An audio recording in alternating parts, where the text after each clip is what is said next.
It's about 10 to 8. Breakfast is at 8 and we stayed in the Cluanie Inn. And the best thing about staying in a mountain, well, I suppose a mountain hotel, is you can check the forecast straight out of the window. Look at that. The views aren't too bad out the back, and then out the front, our shower view, you were in the bathroom, was up there. Great view up to 62. Anyway, it's looking quite blowy out there, and we're going to go down for breakfast, and we're just doing an easy hill today because the forecast is pretty windy in the tops, 40 to 50 mile an hour winds, and there's a band of rain coming in, probably at midday. So we're just going to go up a Munro, I think it's called Gluard, something like that. Anyway, it's going to be steep, but it's not as big a day as yesterday. I think it's about 700 metre ascent from the roadside. We're just going to head that and head up there, come back down, then head down the road. But for now I need to pack up and go down for some breakfast.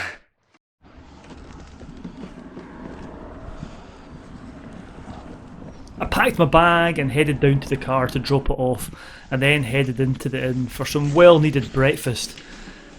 I was meeting Jerry there, and we were both still feeling the effects from our long day out the day before, which encompassed about a 1600 metre ascent in the hills above Arnisdale. So a fry up and some caffeine was definitely needed to help us along the way for this morning's fun.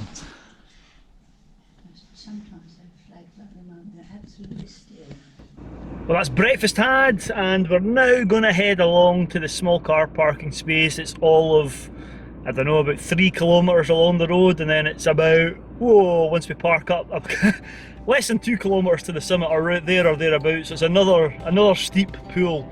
After yesterday's steep mountains, this is going to be a test for the legs, but it's a short distance. I think it's about 700 metres ascent, so we're going to crack along there and head up a Munro.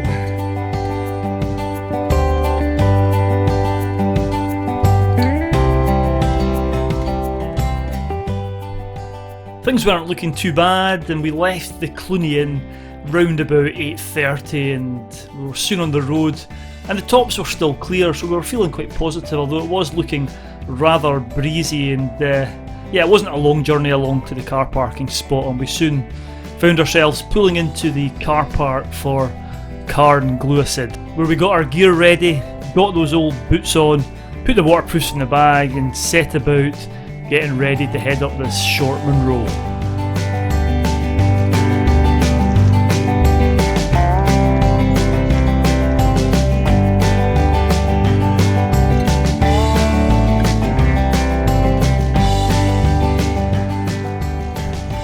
Boots on, and we were soon off on our way up the Munro, and we had to cross the main road to get to the small track on the other side, which was probably the most dangerous part of the day. And there's lots of cars that drive along here at speed, so you have to be careful when you're crossing here. But we were soon on the path and heading up Glen, and the path is a pretty good path. It's even signposted, which is isn't that unusual, I suppose, but it's hard to get lost on the way up this one.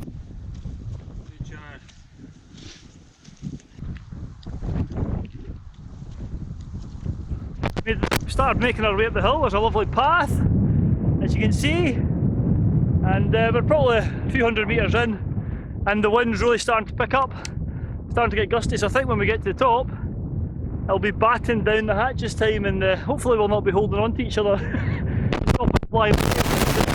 Yeah, it's lovely. The cloud at the moment, dare I say it, is still above the tops, and we're really hoping that when we get to the top we'll get a view unlike yesterday. So let's crack on and keep the fingers crossed. The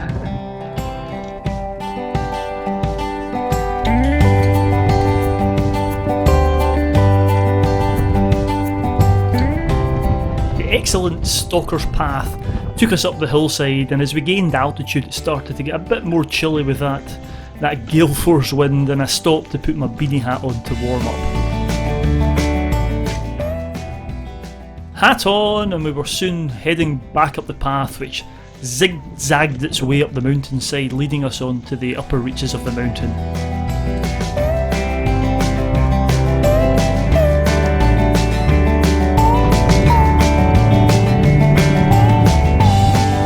We're on the summit ridge now of Glen, and it's looking good. I've just come to this bit, slightly less windy here, so I thought I'd do a piece to camera.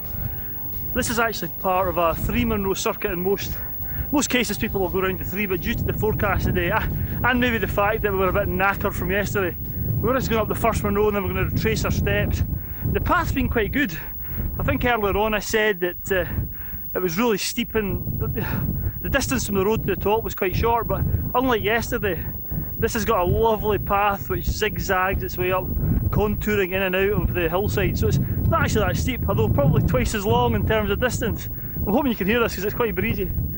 Anyway, you can probably see Jerry behind me making his way up, and I reckon in about 10-15 minutes we'll be on the summit of the Munro, so fingers crossed this rain stays away. I think we're going to be okay. If I spin round behind me, you might be able to see some of those lenticular clouds forming over the summits of the Glen Shiel hills, which, yeah, looks nice now, but I think in a few hours those will be covered by a big rain cloud and the low that's moving in from the Atlantic. So we're going to get up and down before that hits, hopefully.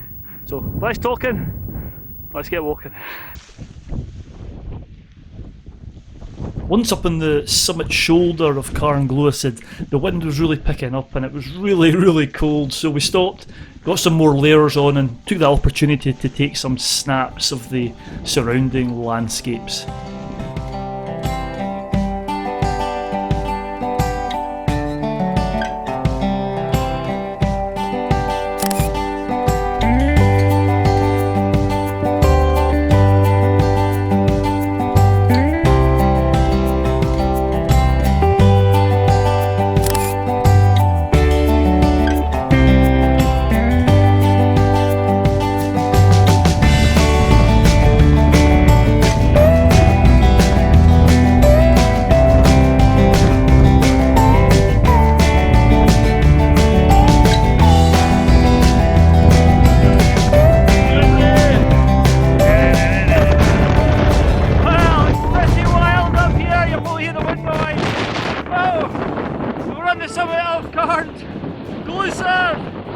And it's still clear, but my god, it's windy.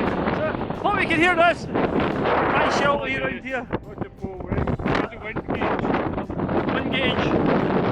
Full gauge, so I don't know, what's it, 40, gusting 50 mile an hour winds? 40.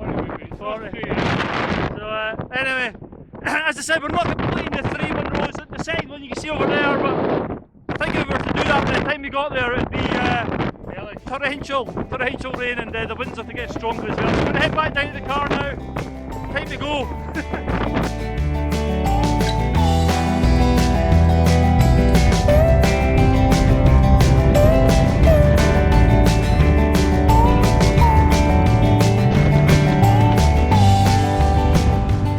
We soon left the summit of Carngluasid, and it was a bit of a rounded dome, to be honest with you, and looking over to the other Munros in the circuit, it actually felt more like a top. It didn't seem like there was much of a drop between this Munro and the next one along, and I think, having done some research, there's only about 60 metres of a drop, so maybe it'll be one that gets demoted in the future, who knows, but it was still a grand viewpoint and we'd had great fun up on the tops, but it was time to get back down before that weather front moved in and we got soaked.